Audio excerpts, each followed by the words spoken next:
Quality और consistent performance के लिए सिर्फ सिल्वर पंप्स एंड मोटर्स, नाम याद रखना।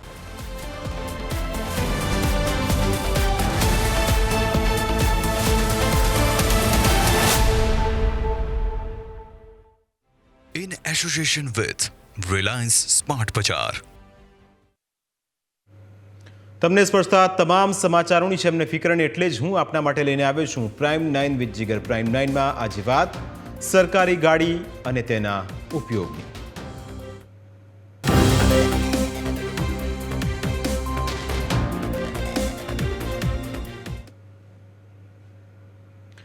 સરકારી ગાડી કેમ લાગે છે લાડી? તમને થતું હશે કે આવું તો વળી શું હશે, પણ અમે કેટલીક તસવીરો આપને બતાવીશું તો ખ્યાલ આવશે કે નેતા હોય કે મેયર હોય કે પછી સૌરાષ્ટ્ર યુનિવર્સિટીના કુલપતિ, એટલે કે સરકારી ગાડી તેમને ખૂબ ગમે છે.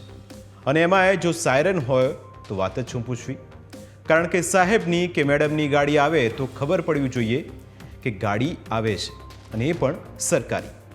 અને આ વાત સૌરાષ્ટ્ર અને તેમાંય રાજકોટમાં અત્યારે ચર્ચાના કેન્દ્ર સ્થાને છે. અલગ અલગ તસવીરો, અલગ અલગ મુદ્દાઓ, અલગ અલગ વાતો આપના સુધી અત્યાર સુધી પહોંચી હશે, પણ આ કહાની થોડી રોચક એટલા માટે છે કારણ કે અહીં તસવીરો પણ એટલી જ સામે પણ આવી છે. સૌથી પહેલાં આપણે થોડો ઇતિહાસની વાત કરી લઈએ અને આપને યાદ પણ હશે કે તસવીરો જ્યારે ગુજરાતના પૂર્વ મુખ્યમંત્રી વિજયભાઈ રૂપાણી હતા ત્યાંની આ તસવીરો આપને યાદ હશે. વિજયભાઈ રૂપાણીએ સરસ કામ કર્યું હતું કે વીઆઈપી કલ્ચરને દૂર કરવા માટે એક નિર્ણય લીધો હતો અને લાલ લાઇટ અને સાયરન પણ ગાડી પર જાતે જ ઉતારીને મૂકી દીધી હતી. પણ એ વિજયભાઈના નિર્ણય પછી શું થયું? સરકારી ગાડીનો મોહ, સરકારી ગાડીમાં સાયરન કોણ લગાવી શકે, કોણ ન લગાવી શકાય, એ બધા નિયમો ભૂલાઈ ગયા અને સૌરાષ્ટ્ર જ ફરી ચર્ચાના કેન્દ્ર સ્થાને આવ્યું. મુખ્યમંત્રીના આ પૂર્વ મુખ્યમંત્રી જે વિજયભાઈ રૂપાણીનો ઉદ્દેશ હતો એ સાર્થક થયો ખરા? એ સવાલ પણ અત્યારે ફરી એક વખત ઊભો થયો છે. પણ હવે તમને હું ધોરાજી લઈ જાઉં. ધોરાજીની આ તસવીરો પહેલાં જોઈ લો, પછી આપને ખ્યાલ આવશે કે સ્થિતિ ખરેખર શું છે. ચૂંટણી ધોરાજી નગરપાલિકાની છે અને તેમાં બીજેપીના ઉમેદવારના પ્રચાર માટે ગોંડલ નગરપાલિકાના સરકારી વાહનો ઉપયોગ કરવામાં આવ્યા હોવાની વાતો સામે આવી. અને આ વાહનમાં બિરાજમાન થયા ગોંડલ નગરપાલિકાના પૂર્વ જે પ્રમુખ હતા એ શહેર બીજેપી પ્રમુખ અને સાથે તેમના કાર્યકર્તા. જ્યારે સવાલ કરાયો તે જવાબ પણ ઉડાવ મળ્યો. હવે સાંભળો કે જ્યારે આ બીજેપીના જેટલા પણ કેસ પહેરીને લોકો પહોંચ્યા હતા સરકારી ગાડીમાં પ્રચાર માટે, તેમની ગાડી ઊભી રાખવામાં આવી, તેમને સવાલ કરવામાં આવ્યો કે સાહેબ ક્યાં જાઓ છો, આ બધું શું છે? તો તેમણે શું કહ્યું એ પહેલાં સાંભળો. શૂટિંગ નગરપાલિકાની ગાડી છે, ગોંડલ નગરપાલિકાની. ચૂંટણી પ્રચારમાં આવ્યા છો? ચૂંટણી પ્રચારમાં હે ચૂંટણી પ્રચારમાં આવ્યા છો?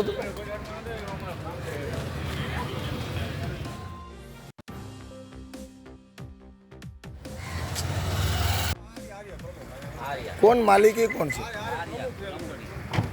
ક્યાંના પ્રમુખ તમે? ગોંડલ નગરપાલિકા. આ પ્રાઇવેટ ગાડી છે પોતાની તમારી? સરકારી ગાડી. તો અત્યારે ચૂંટણી તમને આચારસંહિતા લાગુ નથી પડતી? બરોબર. તો અત્યારે તમે પ્રચારમાં નીકળ્યા છો.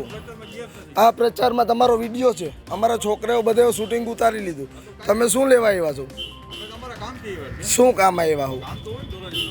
નગરપાલિકાના કામેથી આવ્યા છો? પર્સનલ કામથી આવ્યા છો? પર્સનલ કામમાં તમે સરકારી ગાડીનો ઉપયોગ કરી શકો?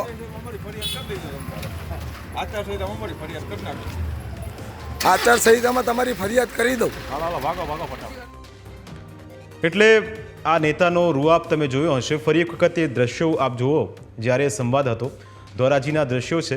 અનેક વ્યક્તિ આવે છે જે જાગૃત હતો, એને એમ થયું કે સરકારી ગાડી છે ને આ સાહેબ અત્યારે આની અંદર શું કરે છે? તો સાહેબનો જવાબ પણ થોડો વ્યથિત કરનારો હતો. કેમ આવું બોલ્યા એ તો એમને જ ખબર, પણ બીજેપીના નેતા કે કાર્યકર્તા તેમના જવાબ તો આપે સાંભળ્યા, પણ સૌરાષ્ટ્ર યુનિવર્સિટીના કુલપતિ તો કંઈક અલગ જ નીકળ્યા. સૌરાષ્ટ્ર યુનિવર્સિટીના કુલપતિએ કાર પર સાયરન લગાવતા વિવાદ સર્જાયો. અગાઉ ક્યારે સૌરાષ્ટ્ર યુનિવર્સિટીના કુલપતિની કારમાં સાયરન નથી લગાવાયું તો પછી આમણે કેમ લગાવ્યું? ડૉક્ટર ઉત્પલ જોશીની થોડા દિવસ પહેલાં જ કાયમી નિમણૂક કરાઈ છે અને જો વાહન વ્યવહાર કમિશનરની મંજૂરી હોય તો જ સરકારી વાહનમાં સાયરન લગાવી શકાય છે. પણ આમણે તો સાયરન લગાવી દીધી અને સાયરનવાળી ગાડી લઈને પહોંચી ગયા. પછી શું થયું? એ વિવાદ એટલો ચગ્યો કે સવાલ ઉઠવા લાગ્યા. આપને થોડા દિવસ અગાઉની એક વાત કરું. થોડા દિવસ પહેલાં રાજકોટના મેયર નયનાબેન પેઢરિયા સરકારી ગાડી લઈને પ્રયાગરાજ આસ્થાની ડૂબકી લગાવવા ગયા હતા અને એ પણ 2 થી 4 રૂપિયા કિલોમીટરના ભાવે. એટલે કે સરકારી ગાડી તમે લઈને જાઓ છો તો 2 થી 4 કિલોમીટરના રૂપિયે તમને ગાડી મળે. આટલું સસ્તું તો ન હોય પણ મેડમ હતા તો ગાડી સરકારી મળી ગઈ. એટલું જ નહીં, પ્રયાગરાજમાં ડૂબકી લગાવીને જેવા નયનાબેન બહાર નીકળ્યા તો પવિત્ર થવાની જગ્યાએ તે અપવિત્ર થયા, કારણ કે તેમના પર ડાઘ લાગ્યા. કારણ કે તેમણે આવીને સરકારી ગાડી પર કપડાં સૂકવી દીધા. નિયમ કહે છે કે સરકારી ગાડી પર આ પ્રકારનું ન થવું જોઈએ, પણ મેડમ કદાચ ભૂલી ગયા હશે. સરકારી ગાડીનો ઉપયોગ આવો કેમ થઈ રહ્યો છે એ પણ એક સવાલ ઊભો થયો અને ચર્ચા પણ થઈ. હવે આ તસવીરો આપે જોઈ, પણ લાલ બત્તી માટે નિયમ શું છે એ પણ સમજી લેવા જોઈએ. 1 મે 2017થી તમામ મંત્રીઓ અને અધિકારીઓના વાહનો પર લાલ બત્તી લગાવવા પર પ્રતિબંધ છે. એમ્બ્યુલન્સ, ફાયર બ્રિગેડ જેવા ઇમરજન્સી સર્વિસના વાહનો પર જ બ્લુ બીકનનો ઉપયોગ થવામાં આવે છે. મોટર વ્હીકલ એક્ટ મુજબ કુલપતિ કારમાં સાયરન ન લગાવી શકે, પણ કુલપતિએ આ નિયમની પરવા કર્યા વિના સાયરન લગાવી અને યુનિવર્સિટીમાં પહોંચ્યા. હવે શું છે હૂટર માટેના નિયમ? કેન્દ્ર સરકારે વાહનો પર હૂટર લગાવવાનો નિયમ નાબૂદ કર્યો હતો. હૂટર ખૂબ જ જોરથી અવાજ ઉત્પન્ન કરે છે, તેથી તેનો સામાન્ય રીતે ઉપયોગ કરી શકાતો નથી. સેન્ટ્રલ મોટર વ્હીકલ રૂલ્સ 1989 હેઠળ કોઈપણ વાહનમાં આવા હોર્નનો ઉપયોગ કરી શકાય નહીં. કેન્દ્ર સરકારના આદેશ બાદ વીઆઈપીના જે વાહનો પર પણ હૂટરનો ઉપયોગ બંધ કરી દેવાયો છે. એમ્બ્યુલન્સ, ફાયર બ્રિગેડ અને પોલીસ વાહનોને જ હૂટરના ઉપયોગની છૂટ આપવામાં આવી છે. ઇમરજન્સી સિવાયના વાહનો પર ઉપયોગ થાય તો કાર્યવાહી થઈ શકે છે. નિયમ વિરુદ્ધ કોઈ હૂટર લગાવાય તો 500 થી 1000 રૂપિયાનો મેમો આવી શકે છે. હૂટર ઉપરાંત pressure horn, black film, ફ્લેશર light અને મોડિફાઈડ સાયલેન્સર લગાવવા પર પણ પ્રતિબંધ છે અને તેની નિયમની વિરુદ્ધ જો કોઈ જાય છે તો તેને સજા પણ કરવામાં આવે છે. આ નિયમો હતા, તસવીરો આપે જોઈ અને એટલા જ માટે આજની આ ચર્ચા પણ કરવી છે. આજની આ ચર્ચાની શરૂઆત કરીશું, પણ હાલ સમય થયો છે એક બ્રેકનું. બ્રેક બાદ આપણી સાથે ચર્ચામાં બીજેપી અને કોંગ્રેસના પ્રવક્તા પણ જોડાશે.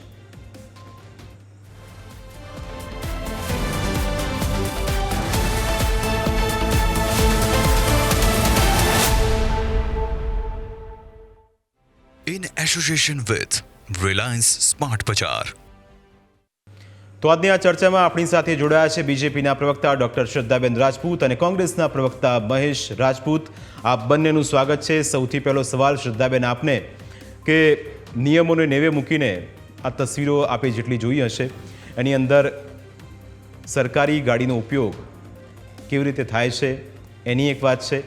જ્યારે જવાબ નેતાઓને પૂછવામાં આવે, પ્રમુખને પૂછવામાં આવે, કાર્યકર્તાઓને પૂછવામાં આવે બીજેપીના, ત્યારે કહે છે કે સરકારી ગાડી છે ને ઉપયોગ અમે કરીએ છીએ, એમાં ખોટું શું છે? પણ નિયમની વિપરીત આ પ્રકારની ઘટનાઓ સામે આવી. આપને યાદ હશે કે મેયર પણ પહોંચ્યા હતા પ્રયાગરાજમાં, આસ્થાને ડૂબકી તો લગાવી પણ જે કપડાં સૂકવ્યા એને વિવાદ ઊભો થઈ ગયો. એટલે આ બધું થાય છે બેન. નિયમની વિરુદ્ધ શા માટે લોકો જાય છે અને આ વિવાદને જન્મ થાય છે?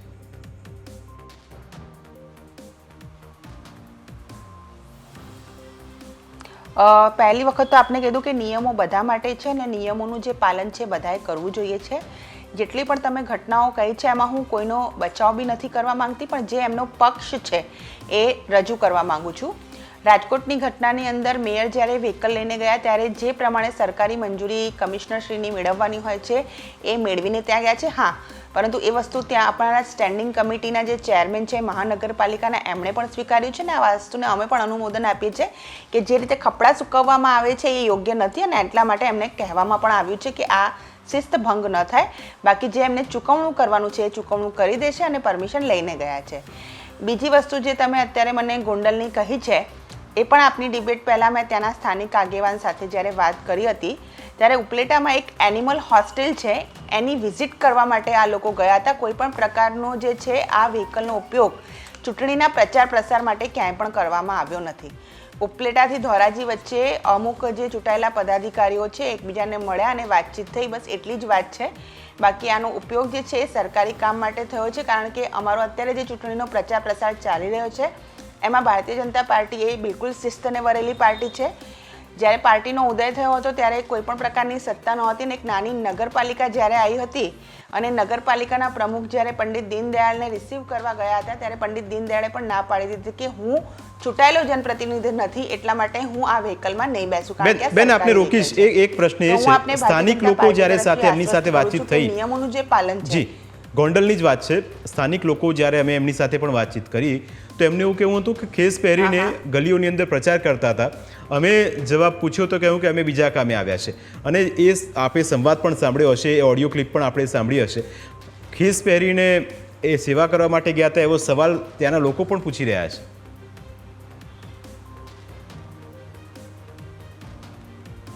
નહીં, ઉપલેટામાં એનિમલ હોસ્ટેલની મુલાકાત લેવા માટે ગયા હતા. કોઈ પ્રચારનો આ કાર્યક્રમ હતો જ નહીં.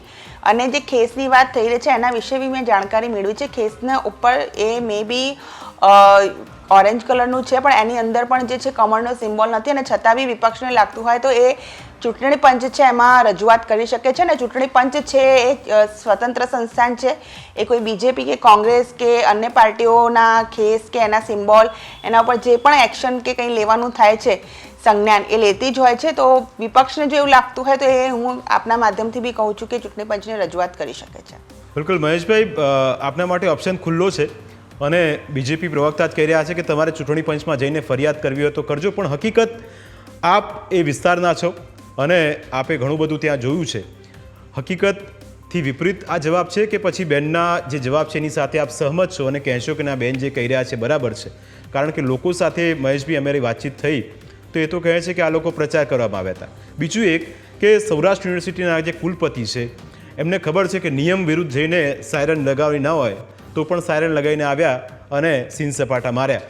એટલું જ નહીં, આપના જ વિસ્તારમાં ને આપના કોર્પોરેશનની અંદર મેયર જે ગયા એ ત્યાં પહોંચીને પ્રયાગરાજ પહોંચ્યા, ડૂબકી લગાવી અને એ પણ વિવાદ લઈને આવ્યા. એટલે સૌરાષ્ટ્ર સાથે આ કોઈ જૂનો નાતો છે વિવાદનો? કારણ કે પૂર્વ મુખ્યમંત્રી વિજયભાઈ તો એવા હતા કે તેમણે તો લાલ ગાડી પરથી લાલ લાઇટ અને સાયરન કાઢી મૂકી હતી, પણ ત્યાં જ હવે નિયમોના બધા ધજાગરા ઉડી રહ્યા છે.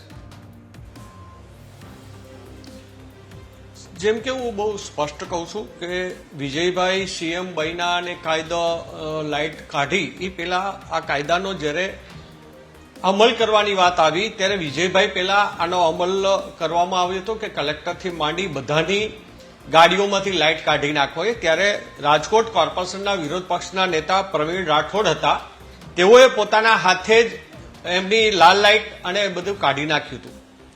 વાત રહી સત્તામાં બેસી અને પછી સત્તાનો નશો છે, એ આપણે જોયું જ છે કે સત્તાનો નશો છે એ બહુ ભયંકર છે.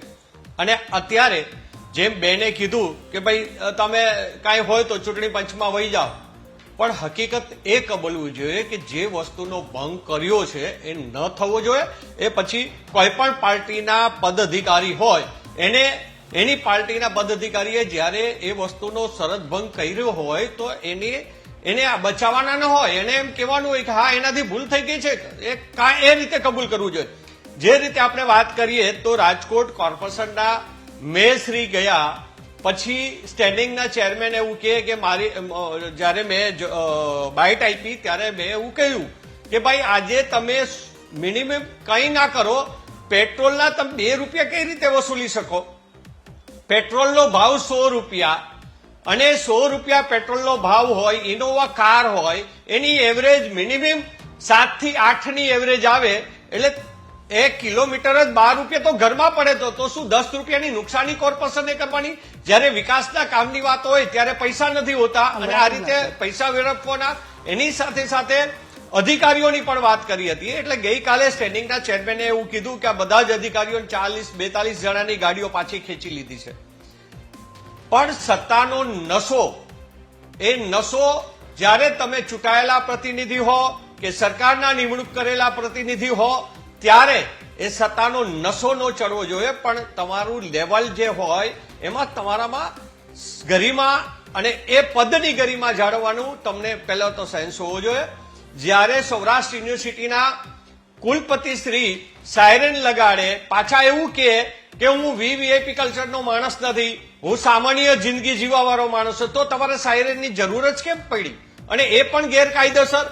જ્યારે આપણા વ્હીકલ એક્ટની અંદર 119ની કલમમાં બહુ સ્પષ્ટ લખ્યું છે કે આ ન લગાડી શકાય, તો છતાં તમે લગાડ્યું. સૌરાષ્ટ્ર યુનિવર્સિટીની અંદર લો કોલેજો કેટલી, તમારા વિદ્યાર્થીઓ પર એની અસર કેટલી પડે કે ભાઈ આપણા વીસી જો કાયદાનો ભંગ કરતા હોય તો આપણે કરવામાં વાંધો નહીં.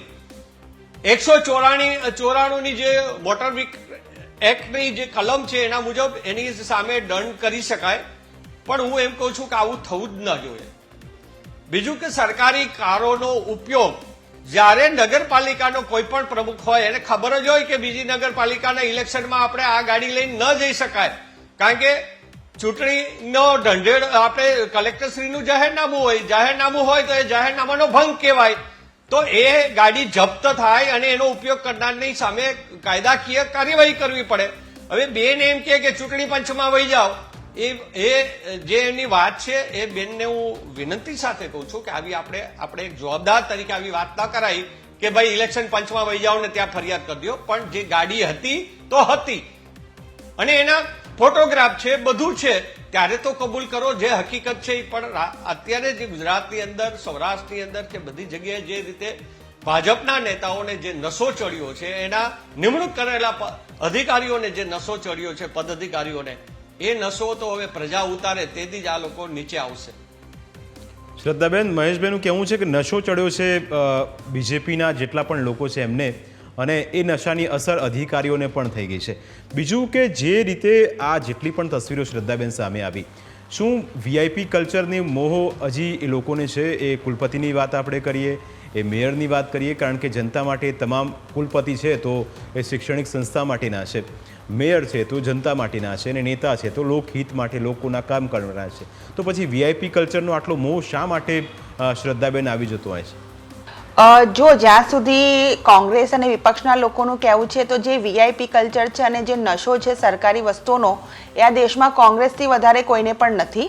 કારણ કે લાંબા સમય સુધી કોંગ્રેસ જો સરકારી મકાનોમાં રહેવું હોય, નોટિસ મળ્યા પછી પણ સરકારી મકાન ન છોડવું હોય, સરકારી જે સંપત્તિઓ હોય એ પોતાના નામે કરવી હોય, એને પોતાની નિજી સંપત્તિ બનાવી હોય. હવે એ બધી ડિબેટમાં જઈશું તો બહુ લાંબા સુધી વાત જશે, પણ મારે એ વાત નથી કરી. મારે અહીંયા જે પબ્લિક છે એમનો જે પ્રશ્ન છે એનો જવાબ આપવાનો છે, ને એના સાથે હું કહું છું કે જે પણ આપણે દ્રશ્યો બતાવ્યા છે એને ક્યાંય પણ ભારતીય જનતા પાર્ટી અનુમોદન નથી આપતી.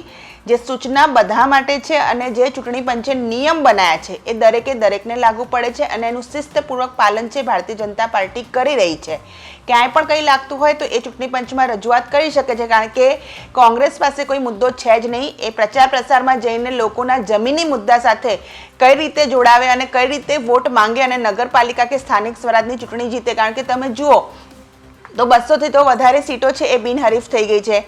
મહાનગરપાલિકા જૂનાગઢમાં બી ઘણા બધા બિનહરીફ થઈ ગયા છે, 9થી વધારે લોકો.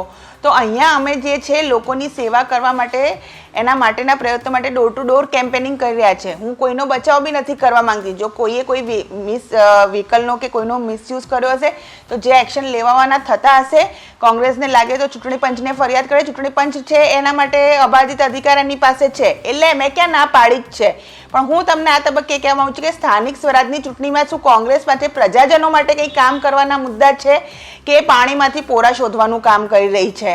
અમે ક્યાંય પણ અનુમોદન નથી આપતા કે કોઈ પણ સરકારી વસ્તુ છે કે સરકારી આ જે સંપત્તિઓ જે છે કે જેનો જે પણ આચારસંહિતા છે એની પ્રમાણે જ એનો યુઝ થવો જોઈએ. આચારસંહિતામાં ના છે તો ના જ હોવી જોઈએ. ક્યાંય પણ હું અમારી પાર્ટી આને અનુમોદન નથી આપતી.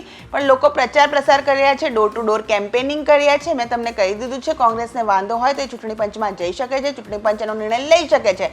પણ પ્રજાના મુદ્દા, સ્થાનિક સ્વરાજના કયા મુદ્દા પર કોંગ્રેસ ધરાતલ પર છે, પહેલા એ વાત કરે. કોંગ્રેસ હતાશ છે, નિરાશ છે, ધરાતલ પર મુદ્દા નથી. એમને ખબર છે કે 16મી તારીખે સ્થાનિક સ્વરાજની વોટિંગ થઈ ગયા પછી 18મી તારીખે ફરીથી જનતા જનાર્દનનો જે આશીર્વાદ છે ભારતીય જનતા પાર્ટીને મળવા જઈ રહ્યો છે. મહેશભાઈ, કોઈ મુદ્દા નથી એટલે આવા બધા પાણીમાંથી પૂરા કાઢવામાં આવી રહ્યા છે, કારણ કે શ્રદ્ધાબેન કહી રહ્યા છે કે સ્થાનિક સ્વરાજની ચૂંટણી છે, કોંગ્રેસ પાસે કોઈ મુદ્દા નથી એટલે આવા વિડીયો લઈને આવે છે, લોકોની આગળ રજૂ કરે છે અને પોતાના પક્ષને એ રીતે બચાવવાનો પ્રયત્ન કરે છે. પહેલી વાત તો એ કહી દઉં કે કોંગ્રેસ પાસે મુદ્દાઓ સાથે લોકોના જે દિલની અંદર જે વાત છે એ વાતને જ્યારે ન્યાય દેવાની વાત આવે ત્યારે ભાજપ નથી દેતી.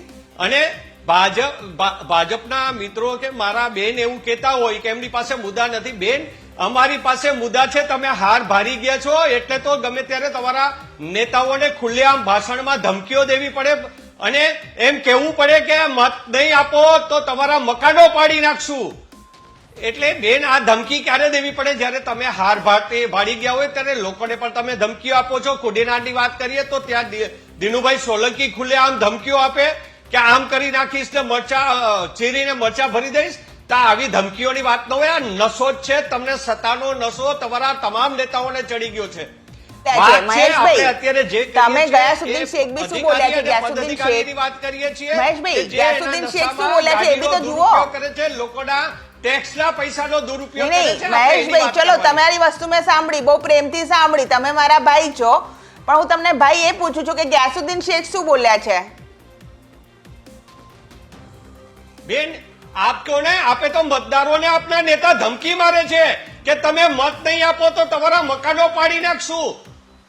મતદારોને ધમકી આપી છે. અમે ભાઈ અમે કદી ધમકી મારવાનું અમારું આ રીતે લોકોના મત લેવાના કોઈ છે. વ્યક્તિ વિશેષે પોતાની વાણીનો દુરુપયોગ કર્યો હોય તો પાર્ટી એનું કારણ કે બી આ તમે સંજ્ઞાન લેશે. હાર મહેશભાઈ, ભારી ગયા સાંભળો. મતદારોને તમે ભારતીય ધમકીઓ જનતા મારે છે પાર્ટીનું એ તમારા સંસ્કાર નેતાઓ. નથી કે કોઈને ધમકી મારે આવી ભાષામાં બોલે. કોઈએ કર્યું હશે તો પાર્ટી એનું પણ સંજ્ઞાન લેશે. ગયાસુદ્દીન શેખે જે કીધું છે એ કેટલા યોગ્ય છે? ગાડીની ઉપર કપડા સૂકવી દેવા. તમે કોને કે ગયાસુદ્દીન શેખ ઉપર તમારી પાર્ટી સંજ્ઞાન લેશે? હું તો તમને અત્યારે કહું છું કે અમારા નેતા કે કાર્યકર્તા કોઈએ પણ તો એવું કર્યું હશે કે જે અણછાજતું હશે તો અમારી પાર્ટી સંજ્ઞાન લઈને પોતાની ગાડી લઈ અને પ્રચાર કરવા જાય તો એ પણ ચાલે. તમે ખુલ્લેઆમ તમારા નેતાઓ ભાષણમાં ધમકીઓ આપે અરે મેં તમને તો એ કીધું પણ ચાલે. તો એ મેં બધું કાયદામાં આવે કે મુલાકાત ના લેવા આવે? ગયા હતા કોઈ પણ પાર્ટીના પ્રચાર તમારા અહીંયા ડિબેટમાં આવતા પહેલા મેં ત્યાં સ્થાનિક આગેવાનને ફોન કરીને આ મુદ્દો બેન, જણાવ્યો છે. તમારા નેતા બોલ્યા છે બરાબર છે. બધા મેં એમનો ખુલાસો પૂછ્યું છે કે ભાઈ આ રીતે મને મીડિયા પૂછે શું છે? તેમણે કીધું કે બેન આપણે પ્રચારમાં યુઝ નથી કર્યો છતાં બી એમને લાગે તો એમને કહેજો ચૂંટણી પંચમાં રજૂઆત કરે. મકાન પાડી હવે તમે મુદ્દાની સ્થાનિક સ્વરાજની ચૂંટણીના મુદ્દાની વાત કરો. ચીરીને મરચું ભરી દેશું. આક્ષેપો ઉપર ના જાઓ. બેન, આ ધમકીઓ છે. આ તમે હાર પાડી જાવ છો, લોકોને ધમકાવો છો. તમારી પાસે ધરાતલ અને હવે ઉપર કોઈ સાયરનો મુદ્દા વગાડીને નથી. લોકોને એના પ્રચાર ધમકાવવાના કે આપણે પ્રસારના કંઈ લોકોના દોષ મુદ્દા છીએ. લઈને આવો. કોણ શું બોલ્યો શું નથી બોલ્યો તો જનતા જનાર્દન જોઈને વોટ આપવાની છે ભાઈ. બરોબર છે? કેમ પડે? કોણ કેમ શું તમારા કર્યું છે? તમારા જ્યાં નેતાઓ સુધી નશામાં છે, કેમ એનાથી આવી ગયા મુસ્લિમ છે? બિરાદરો પણ કેટલા વોટ તમને મતદારોને આપવાના છે, ધમકી જેને તમે મારવાની વોટ કે બેંકની તમારા રાજનીતિ મકાન કરો પાડી છો, નાખશું, નક્કી જો મત કરવાની. નહીં આપો એનો તો? અંત આવી રહ્યો છે. આ રીતે તમારે પેટમાં દુખે જીતવાનું કે છે. આ તમારે આવી ગુંડાગીરીઓ રાધનપુર કરવાની છે નગરપાલિકા હોય, ગુજરાતમાં. જુનાગઢ અને તમારા મહાનગરપાલિકા નેતાઓએ હોય, આ જ ત્યાં બળી ચડીને કરવાનું છે મુસ્લિમ ને. બિરાદરોને ટિકિટ મળી છે. મુસ્લિમ માતા બહેનો પ્રચાર લોકોને પ્રસારમાં ધમકાવવાના, જોડાયા નાચ છે. કરવાનું મુસ્લિમ કે ભાઈઓ પછી આવ્યા છે. ઇલેક્શનના તમે દિવસે એને તૃપ્તિકરની મતદાન પણ રાજનીતિ નહીં કરો કરવા છો. દેવાનું.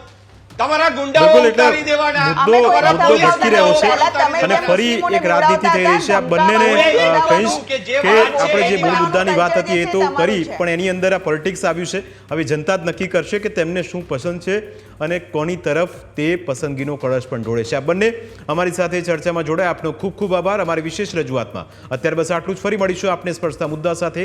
ત્યાં સુધી રજા આપશો. નમસ્કાર.